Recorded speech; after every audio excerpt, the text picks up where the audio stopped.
bw'Abanyarwanda, ko nzaharanira ubumwe bw'Abanyarwanda, ko nzakorana umurava imirimo nshinzwe, ko nzakorana umurava imirimo nshinzwe, ko ntazakoresha ububasha mpawe mu nyungu zanjye bwite, ko ntazakoresha ububasha mpawe mu nyungu zanjye bwite.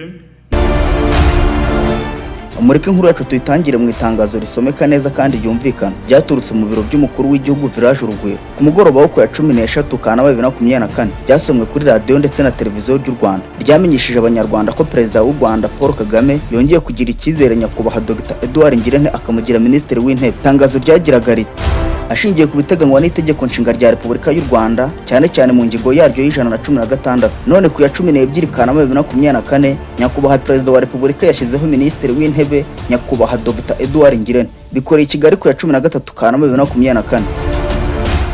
Iri tangazo ryahamyaga ko Dr Edouard Ngirente wari Minisitiri w'Intebe w'u Rwanda kuva tariki ya 30 z'ukwa munani 2017 yongeye kugirwa Minisitiri. Mureke hamwe na BKO turebere hamwe abandi ba Minisitiri b'Intebe bayoboye u Rwanda tunitse cyane ku itandukaniro riri hagati ya Dr Edouard Ngirente nabo.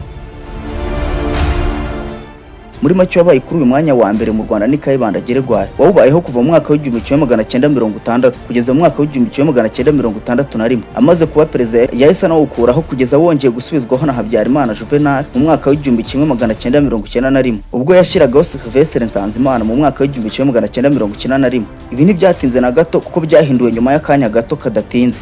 Ibi byasubiwemo nyuma y'igitutu cy'amashyaka menshi yari amaze gushingwa kuva mu mwaka w'1991. Aya mashyaka yamusabaga ko agomba gushyiraho guverinoma iyobowe na Minisitiri w'Intebe. Gushyirwaho kwa Sylvestre Nsanzimana ntabwo amashyaka atavuga rumwe na MRND iri shyaka rya Perezida Habyarimana yose yabyemeye. Yose arangajwe imbere na MDR, PR, PSD. Ibikorwa bya Habyarimana ntiyabyemeye ahubwo yahise ayoboka inzira y'imyigaragambyo mu mpera z'umwaka w'1992. Babwiye Habyarimana ko yishe ibintu yari akwiye gushyiraho minisitiri batari mu ishyaka rimwe. Igihe cyarageze arabumvira akuraho Sylvestre ashyiraho uwitwa Damas Sengiyaremye wari uvuye mu ishyaka rya MDR. Uyu niwe wabaye Minisitiri w'Intebe wa gatatu w'u Rwanda. Damas Sengiyaremye yayoboye guverinoma kuva mu mwaka w'1992 kugeza mu mwaka w'1993. Icyamukuye kuri uwo mwanya nuko ataracyumvikana na Perezida Habyarimana. Si ibyo gusa kuko no mu ishyaka rye rya MDR harimo no kutumvikana hagati ye n'abarigize. Yahise asimburwa n'umugore akaba n'igitangaza gitangaje cyageze aho gisiga amateka kubera serivisi zitangaje no kwitanga by'agatangaza yagabiye u Rwanda kugeza n'aho biburiyemo ubuzima. Uyu nta wundi ni Madamu Uwiringiyimana Agatha. Madamu Uwiringiyimana Agatha wabaye kuri uwo mwanya kuva tariki 7 z'igihumbi kugeza mu gitondo cyo ku ya 7 1994 ubwo yicwaga n'abajepe barindaga Perezida Habyarimana Juvenal. Aba bajepe bari bayobowe na Majoro Bernard Ntuyahaga bamwicanye n'umugabo we Inyasi Barahira ndetse n'abasirikare 10 b'Ababiligi bari bamucungiye umutekano.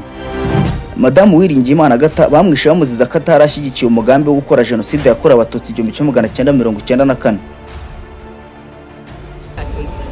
ntacyo mbona bitewe n'inama twakoze ku wa gatanu twari twumvikanye kuri mbere twumvikana kuri PDI birarangira.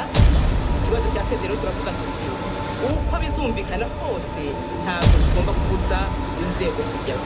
Ntabwo ikibazo cya sederi kigeze gifatwa ko mu preyarable.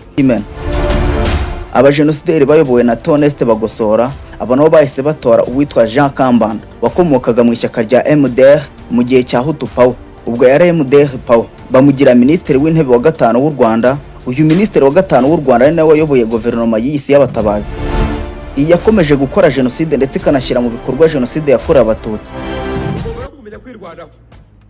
Niyo mpamvu twasaze ko abaturage